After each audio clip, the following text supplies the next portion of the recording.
Muy buenos días, amigos que nos observan, nos escuchan. En esta ocasión vamos a presentar ante ustedes un poco de historia sobre las versiones antiguas del Nuevo Testamento. Se dice que a medida que el Evangelio se iba extendiendo, pues era necesario que éste se diera a conocer en diversas lenguas, por lo que las traducciones o versiones antiguas cumplieron su propósito en el pasado. Las traducciones primitivas del Nuevo Testamento tienen un gran valor, y esto es por razón de su antigüedad. Estas representan evidencia muy valiosa como testimonio directo del texto griego que tuvieron a su disposición los traductores. Las versiones en siríaco fueron debido a que el cristianismo se expandió en una zona dominada por el dialecto arameo, llamado siriaco. Posteriormente se originaron traducciones latinas, coptas y otras de las que se tratan a algunas de ellas en esta emisión. Entre las traducciones siríacas está la primera de ellas denominada Diatesarón. Esta fue escrita por Tasiano allá por el 170 después de Cristo, quien se convierte al cristianismo, llegando a ser discípulo de Justino. Sin embargo, el obispo sirio Teodoreto proscribe su uso de esta versión, ordenando quemar unas 200 copias. Otra segunda versión siríaca conocida como la Betu Sira fue una de las primeras traducciones al siríaco de los 4 evangelios separados, realizada por ahí de finales del siglo segundo y principios del tercero. De este solo se conservan 2 manuscritos, posiblemente debido a la versión nueva que comenzaba a circular llamada Peshita en el siglo V. Mientras tanto, en Egipto, durante esa época, se estaba traduciendo el Nuevo Testamento en el dialecto copto, que era la lengua popular. Apareció también la traducción saídica en el Alto Egipto. Por su parte, en el Bajo Egipto se confeccionaron la llamada versión boaírica. Pero estas versiones se tiene muy poca información o no se ocuparon, no fueron fundamentos firmes de su uso.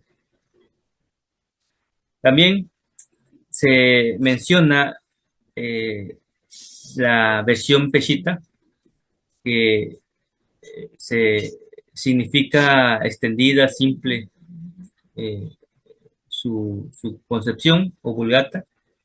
Esta fue llevada a cabo a principios del siglo V, que abarcó todo el Nuevo Testamento, sin que se incluyera Segunda de Pedro 2 y 3, Juan, Judas y Apocalipsis, en esta versión de la Peshita. De esta se origina la Vulgata latina del Nuevo Testamento.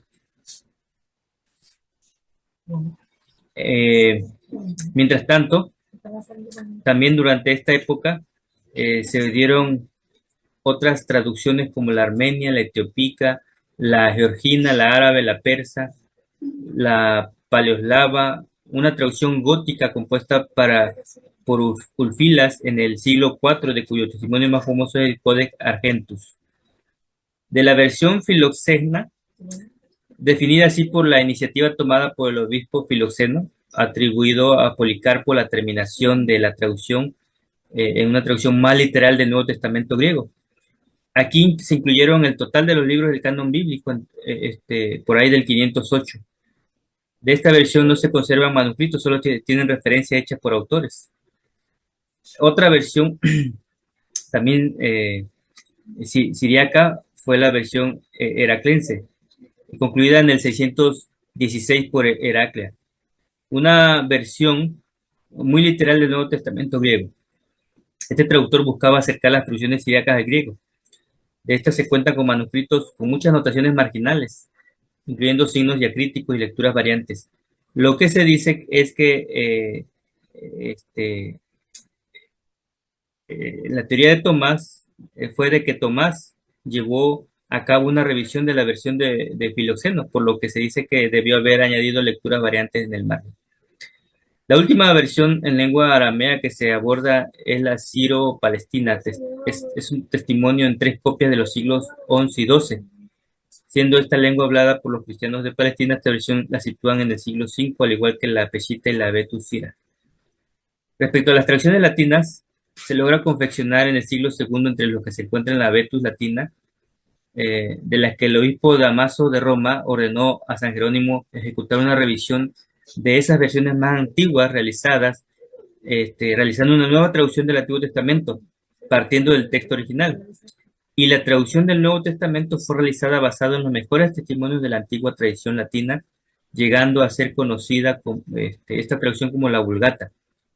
Es así que para oficializarla, en el Concilio de Trento, en el 1546, se decretó la preparación de una edición auténtica de la Vulgata. Ya para el 1590 se publicó una versión oficial de la Vulgata bajo el pontificado del Papa Sixto V, siendo sustituida rápidamente por una edición publicada en 1592 bajo el pontificado del Papa Clemente VIII. Y como tampoco el texto de esta versión era satisfactorio, la tercera edición de la Vulgata Clementina en 1598 se convirtió en el texto oficial de la Biblia para la Iglesia Católica Romana. Un poco de historia que dejamos a sus consideraciones y claro, hay mucho más que investigar y profundizar.